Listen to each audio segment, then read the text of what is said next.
Access Minnesota. Issues that matter to you. Access Minnesota brings you the newsmakers and the stories that shape our everyday lives, with analysis from University of Minnesota faculty experts. Now, here's Jim Dubois.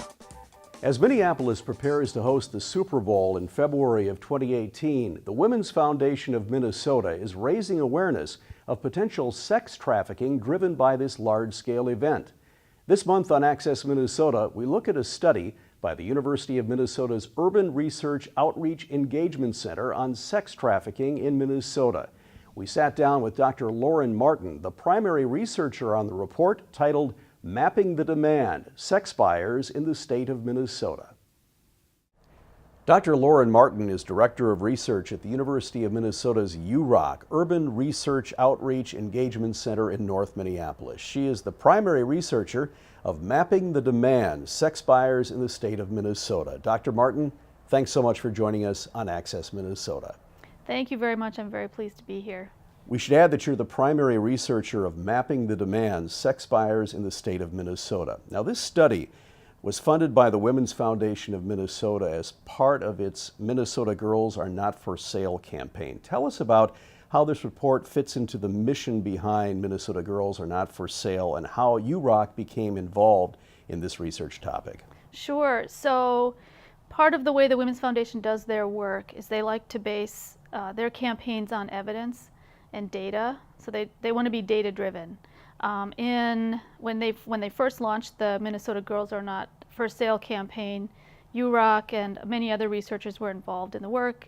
We did a project with them in 2013 called Mapping the Market for Sex with Domestic Minor Trafficked Girls in Minneapolis. So that was UROC in partnership with Sandy Pierce at Oteoni Research. And that study really looked at the supply side of the market, and that was in line with the goals of the campaign at that time, to really understand who are victims and how does sex trafficking work in the state. Then the campaign from the Women's Foundation moved to look at the demand, who's purchasing sex.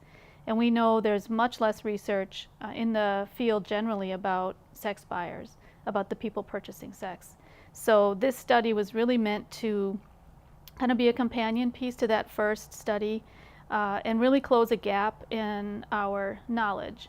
So in mapping the market, we learned a lot about sex trafficking operations in Minneapolis and how they work.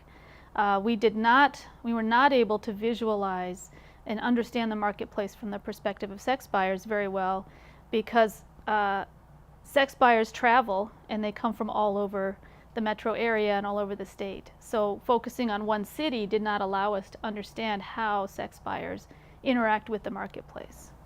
Tell us about the research process for this project. What sort of obstacles did you encounter? Sure. So I'm sure you can imagine a project like this. It's a very difficult topic to do research on. First of all, the marketplace is hidden. It's illegal. It's stigmatized.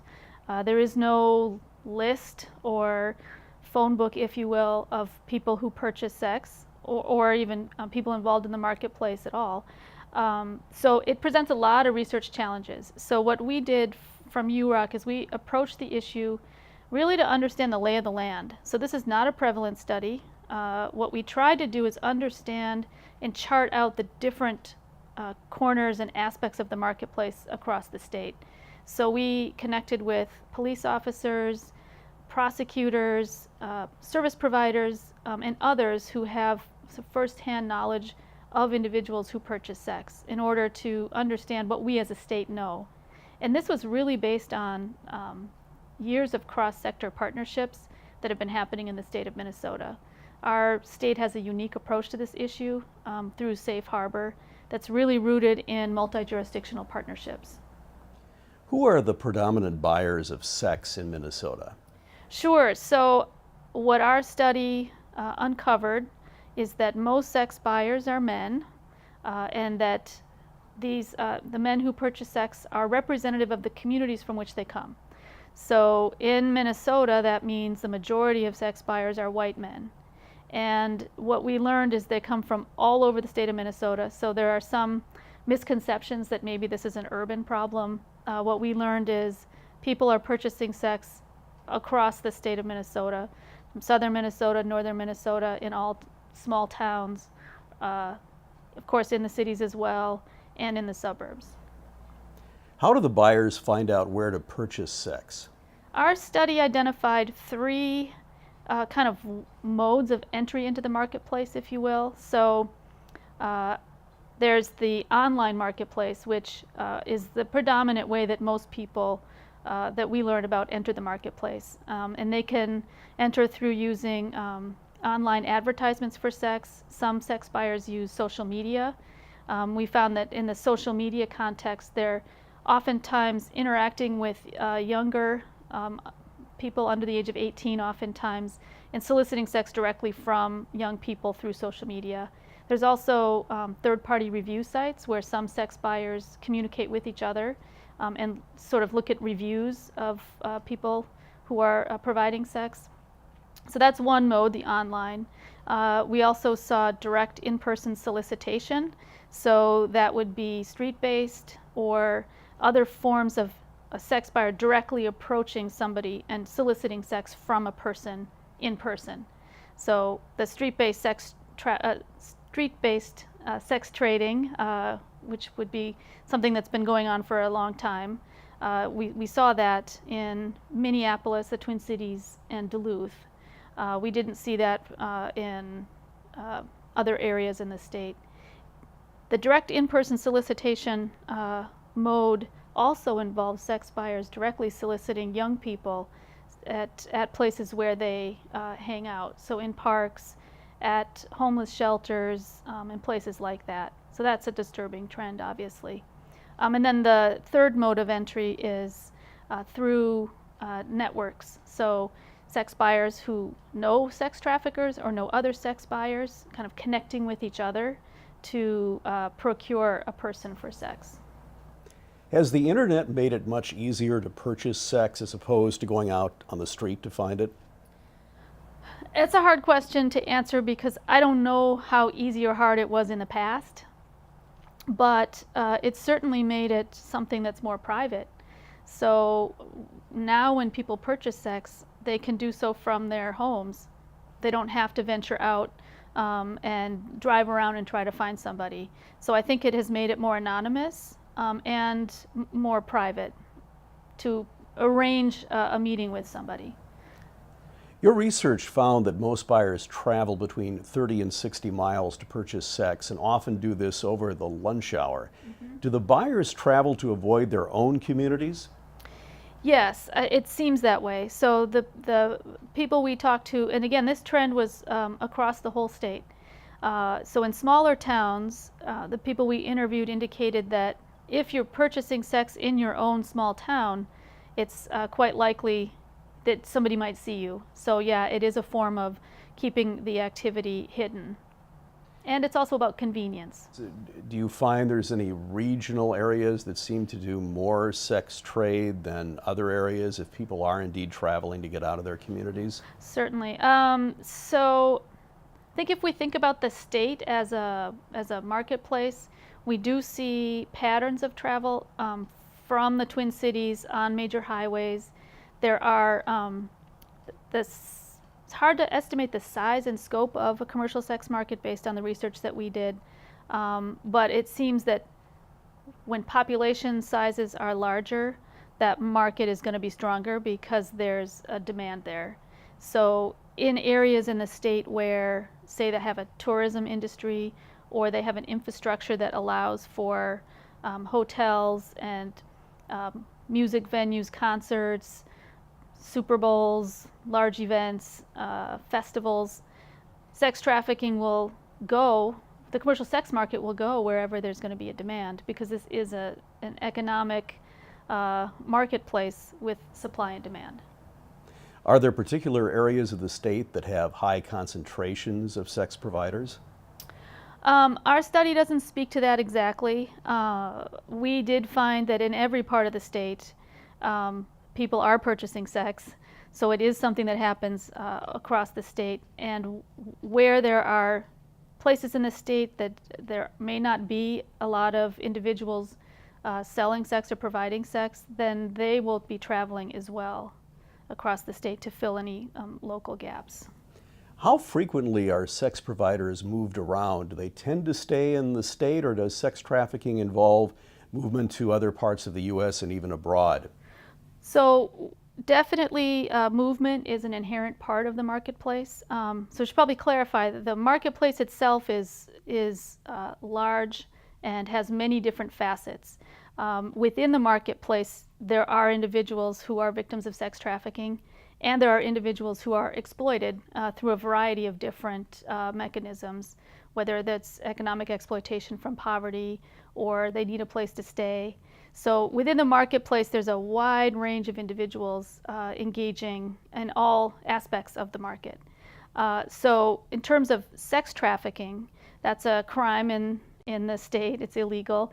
And we definitely see lots of movement of victims of sex trafficking. And that can be for a variety of reasons. It's a way to move a victim from their home base of safety, so then they're more reliant on the trafficker. It is also a way to meet demand in different parts of the state, and it's a way to provide training for people. So they go to smaller markets where they can practice and learn how to do things, and then they come back to larger, more profitable markets. And again, I have to emphasize this is something that is forced if it's in a sex trafficking situation, or it's through manipulation or other forms of coercion. How does sex trafficking impact a community like North Minneapolis? When Access Minnesota returns, Dr. Lauren Martin discusses poverty's role in creating sex trafficking markets. Access Minnesota will return after these messages. You're watching Access Minnesota. Here's Jim Dubois.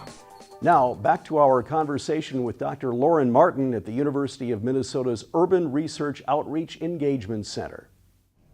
UROC is located in North Minneapolis. How has this community been impacted by sex trafficking? Sure. So from our original study in 2013, and actually even going back to the work that I've been doing on this topic since about 2005, we've learned a great deal about how sex trafficking and prostitution impacts North Minneapolis. So part of what we're seeing is a pattern of structural inequalities, racism, sexism, ageism, interacting in ways that really exploit people who are living in poverty.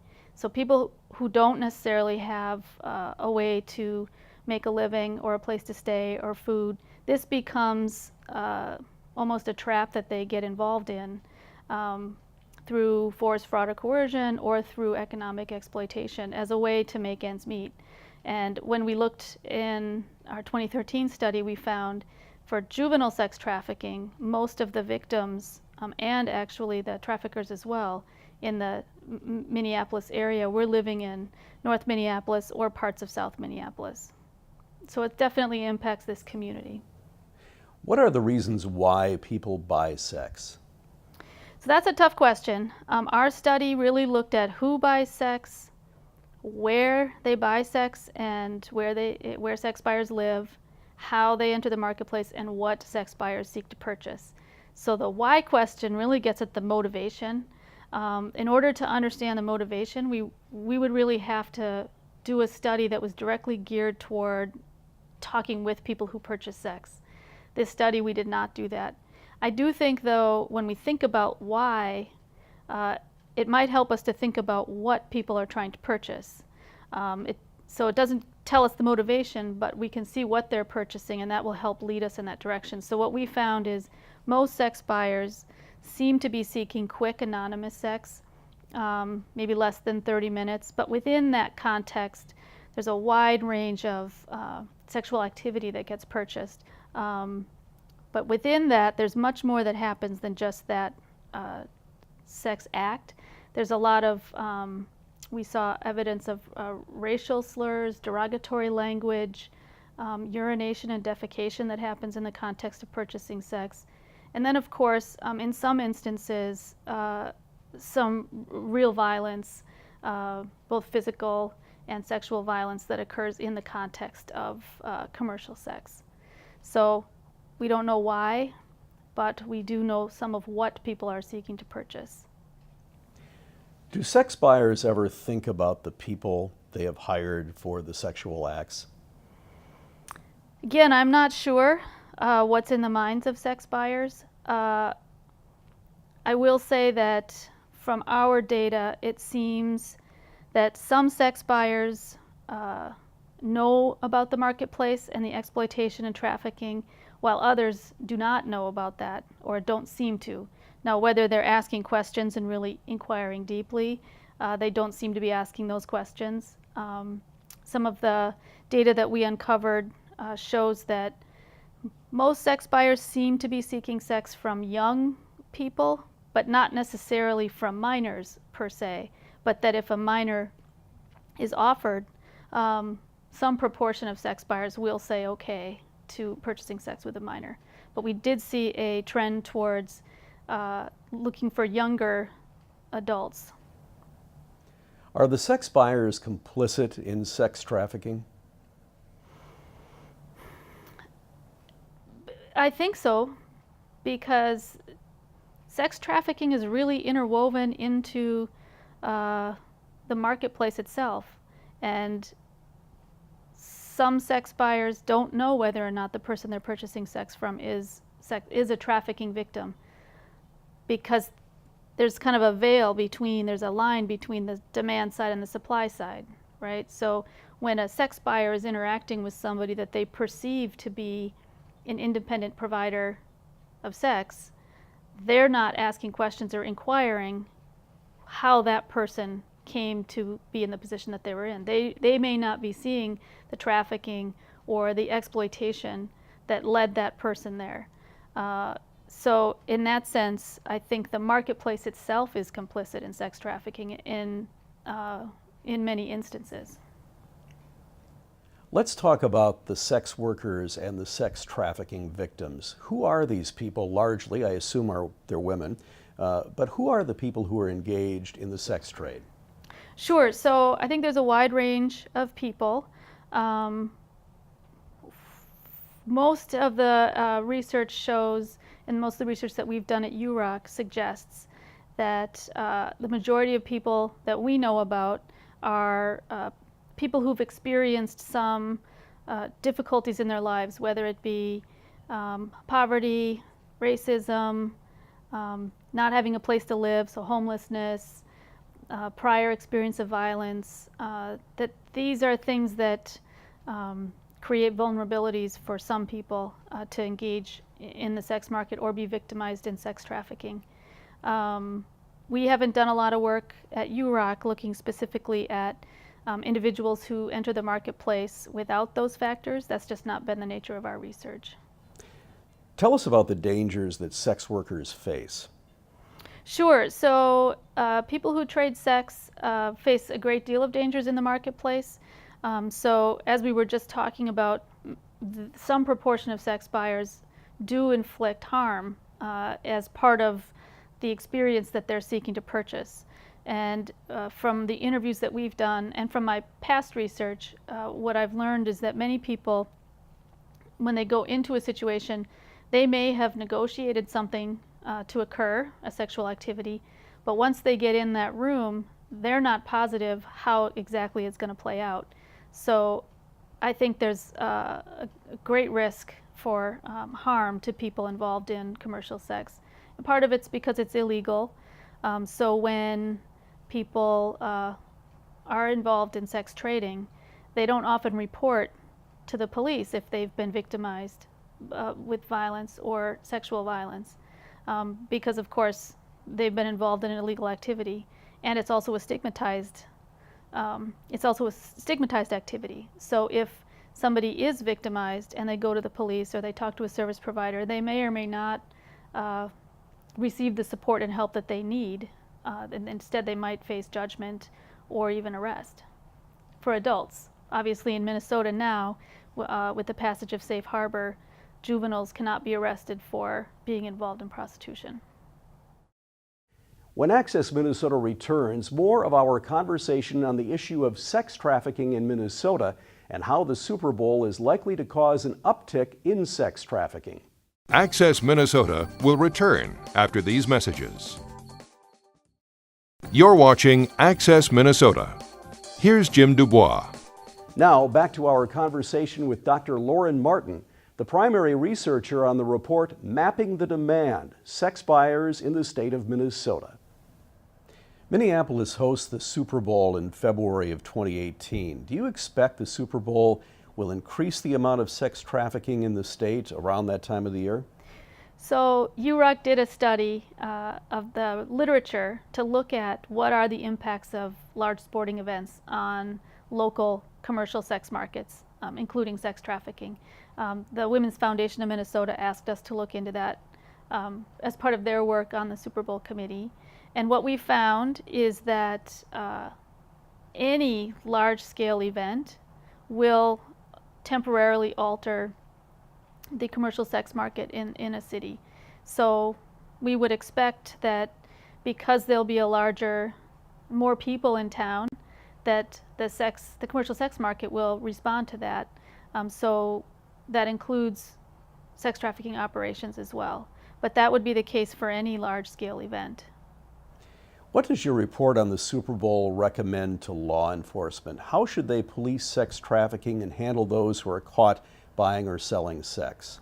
Sure. So what we recommend is that police should focus on not arresting individuals who are providing sex or selling sex, rather to focus on services and supports that people might need. But that they should focus on looking at trafficking and looking to find traffickers. How well do you think the media has covered the issue of sex trafficking? Sure. So actually our study, the Mapping the Demand, did look at media coverage of prostitution and sex trafficking starting from 1995 through 2014. And we wanted to understand how has the media covered it, and how has media coverage potentially changed with the passage of Safe Harbor and some of the other work that's happened in the state. And what we found is, indeed, there was a pretty large increase in coverage in about 2010, 2012, 2013, and that the coverage has shifted from covering prostitution and talking about women and young people being the problem to looking more at sex trafficking as a frame for understanding the issue and thinking about traffickers and sex buyers. So there has been a shift in media coverage. I will say most of the media coverage focuses on sex traffickers or people selling sex. So of all the print news media coverage that we analyzed, only about 24% talk about sex buyers. So I think there's been much less coverage of people purchasing sex than there have of people arrested for prostitution or sex trafficking.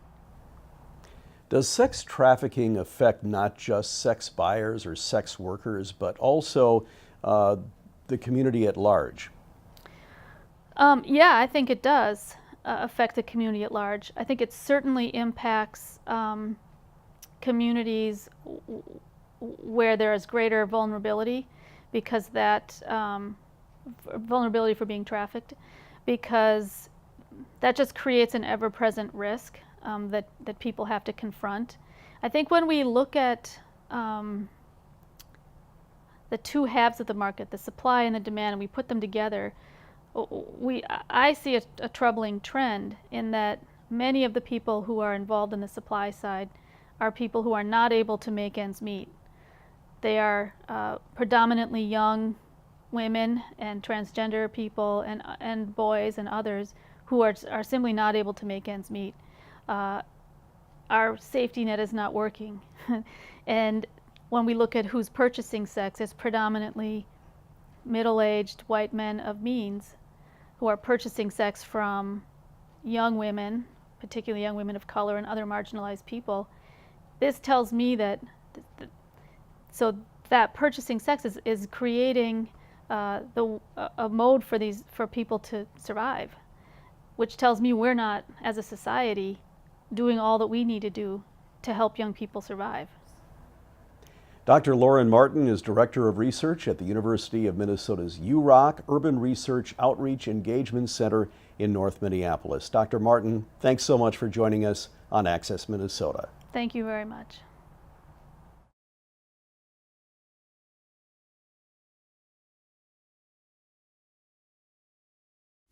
That's all for this month's edition of Access Minnesota. We'll see you again next month. Thanks for watching. Access Minnesota. Issues that matter to you. Join us again next week as we bring you the newsmakers and stories that shape our everyday lives. Access Minnesota is produced by the Minnesota Broadcasters Association in cooperation with the University of Minnesota's College of Liberal Arts.